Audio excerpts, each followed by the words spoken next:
Hi all, Hipper here.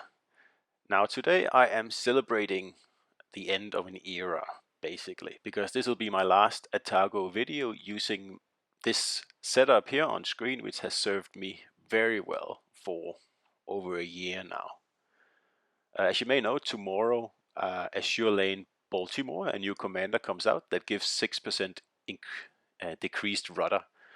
So from now on, I am probably going to change my Fraser inspiration here for the new Azure Lane commander, as you'll see tomorrow when they're released. So this will be my last traditional Atago battle using the Mikawa build from before, which, as already mentioned, I've been using for the last year. So I thought it would be appropriate to take the Atago B out for the last battle with this build. Now I'm not really sure how much the improved rudder is going to actually improve Atago and the playstyle with Mikawa here. I think other cruisers, like especially Cheshire, is going to benefit a lot. Alaska is going to benefit hugely from that extra 6% rudder. Exeter is going to be an absolute powerhouse at tier 5. And Prince Eugen and Hipper, they have 3-second rudder right now. They're going to go down to probably what Atago has now, about 2.4, 2.5. So they're going to be quite different cruisers to play. So it's going to be a lot of fun. Anyway, you can see here everybody's running away from A. So that means we can just take that unopposed. So that's exactly what I'm going to do. Gonna take a bit of a pounding getting in here, but that's alright. I have plenty of heals, and any shells that are shot at me are shells that aren't fired at my team. And if you've seen my videos, that's one of my mantras, and that works extremely well. So anyway, to get back to the rudder, also Wichita is going to benefit.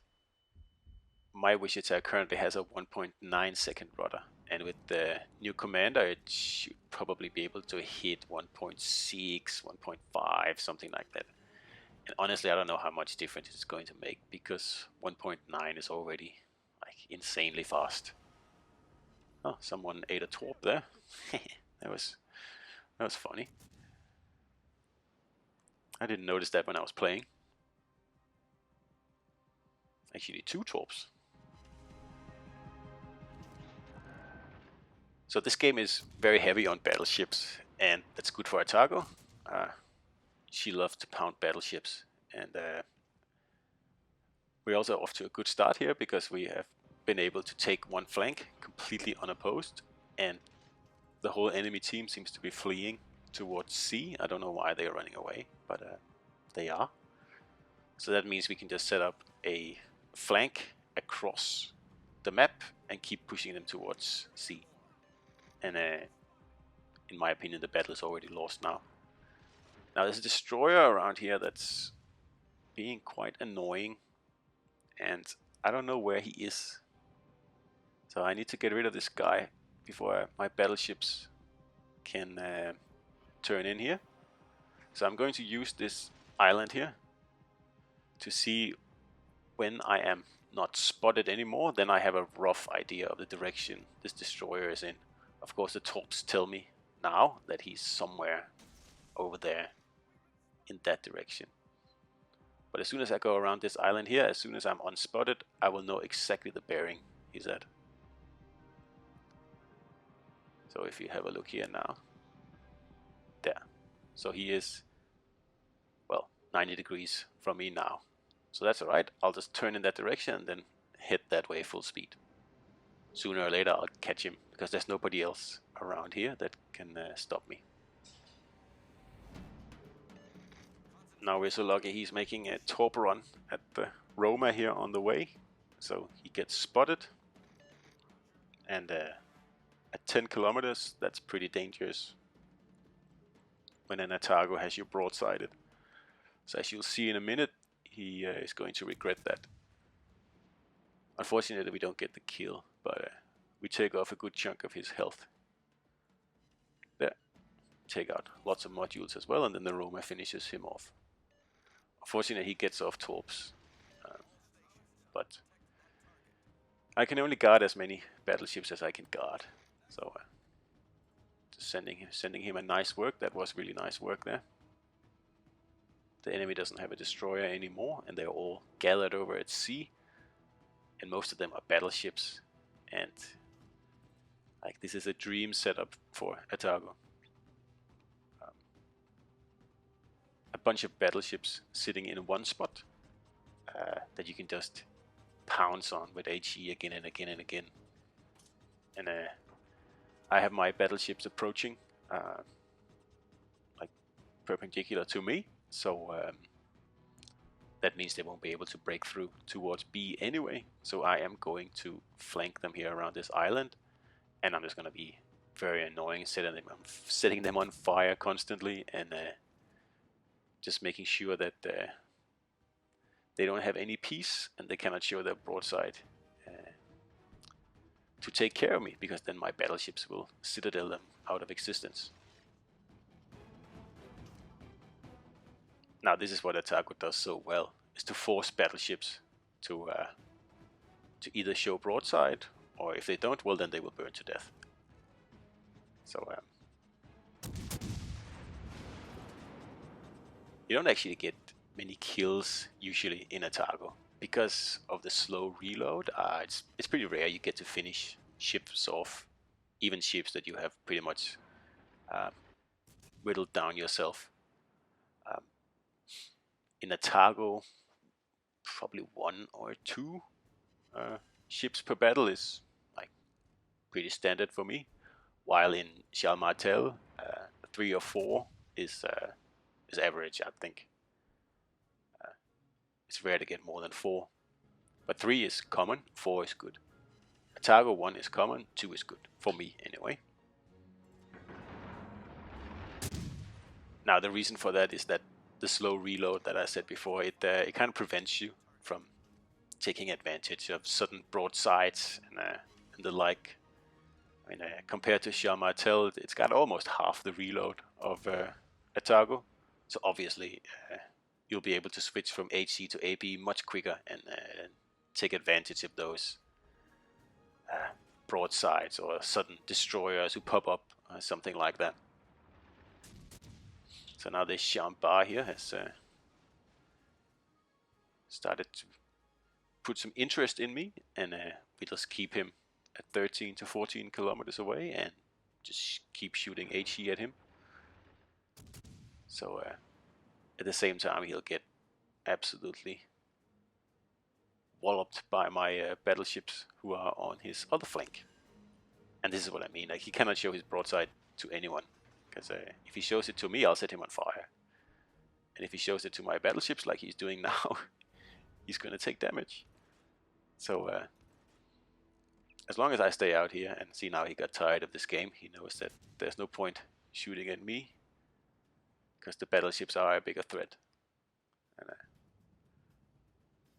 I would like him to shoot at me. That's pretty much why I stay here, just within range. And my torps are pretty much just to keep them at bay.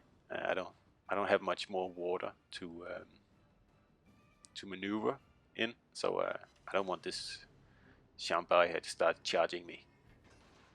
Not in this position here. On another note, if we ever get the ocean map, which is a map, complete ocean, there's no islands or anything to hide behind, that will be perfect for Atago, because all you have to do is pretty much stay at 14 kilometers away from anyone and you're safe. Nobody can really hit you. So I hope we get that map soon. So now we're sitting here starting fires and being a general nuisance and just keeping the battleships from going through that channel over to B. Now these guys are all doing the right thing. They are pretty much all ignoring me, and that's the right thing to do. But, especially if you're in a T6 Colorado like this, there is no point even trying to shoot an Atago at 14 kilometers. You will not hit. So those precious battleship salvos are much better spent trying to take out the other battleships. The only chance they would have is if they all gang up on me and charge me. Because like I said before, I don't have anywhere to run. So that would be a problem for me. But that would mean they would lose the game for certain. If they don't push into B now, they are going to lose. So attacking me is pretty much a lose-lose no matter what they do. So now we have this very courageous hipper here. Just a slither of health left. So we'll just give him the tiny little damage he needs to go away.